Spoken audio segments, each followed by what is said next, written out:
Now let's talk monuments. Right before leaving office, Trump added dozens of new additions to a list of American heroes that will be honored in a national garden. It's part of his National Garden of American Heroes creation. Trump announced it right before Independence Day when he was at Mount Rushmore. He said, "Let us go forward united in our purpose and rededicated in our resolve." The president added, "We will raise the next generation of American patriots. We will write the next thrilling chapter of the American adventure, and we will teach our children to know that they live in a land of legends, that nothing can stop them, and that no one can hold them down. They will know that in America you can do anything, you can be anything, and together we can achieve anything." The amended order includes dozens of new people Trump has named as heroes.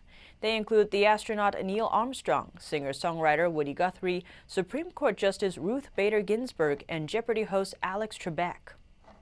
The order stipulates that the site be open for public access before July 4th, 2026, the 250th anniversary of the proclamation of the Declaration of Independence.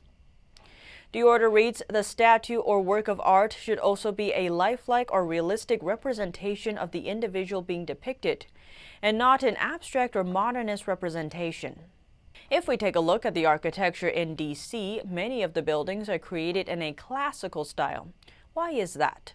Michael Curtis writes in Classical Architecture and Monuments of Washington, D.C., a history guide, "Buildings that are true to the nation's founding principles are beautiful, celebratory or solemn, appropriate to humanity, fitting the vicissitudes requisite of the citizen." That's contrasted with buildings true to the tenets of scientific progressivism confront humanity with opposition, that they are scaled to the state, not to the citizen. Ancient Greek and Roman public buildings were designed to be sturdy and useful, and also to beautify public spaces and inspire civic pride.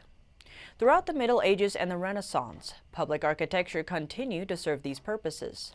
The Founding Fathers drew inspiration from ancient Greece in the hope of building a great nation of virtue.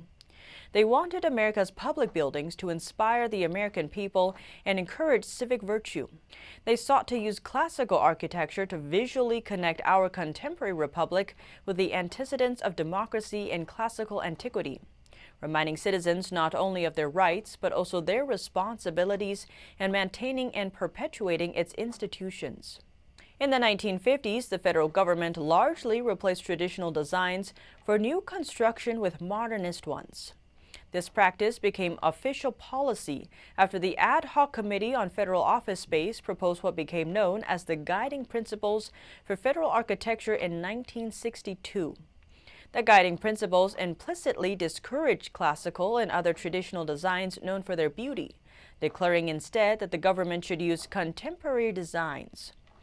Examples include the new U.S. Post Office, Department of Energy, Department of Labor, Department of Education, Department of Health and Human Services, Department of Housing and Urban Development, the FBI building. These seem to look strikingly similar and resemble concrete blocks, harkening back to the modernist brutalist style built in the 1970s and 1980s. Some of the sides of these buildings don't even have windows.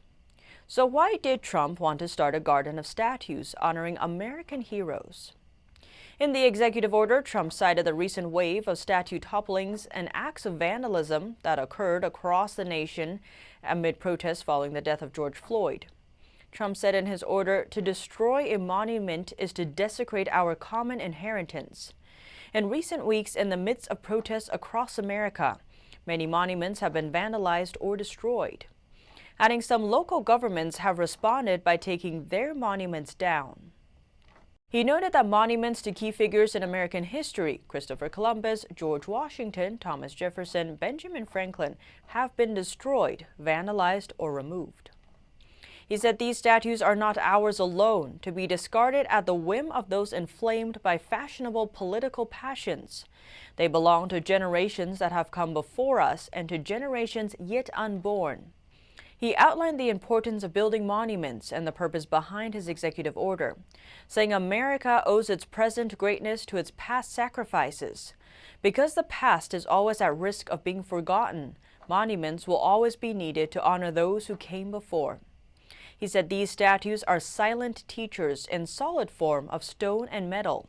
They preserve the memory of our American story and stir in us a spirit of responsibility for the chapters yet unwritten.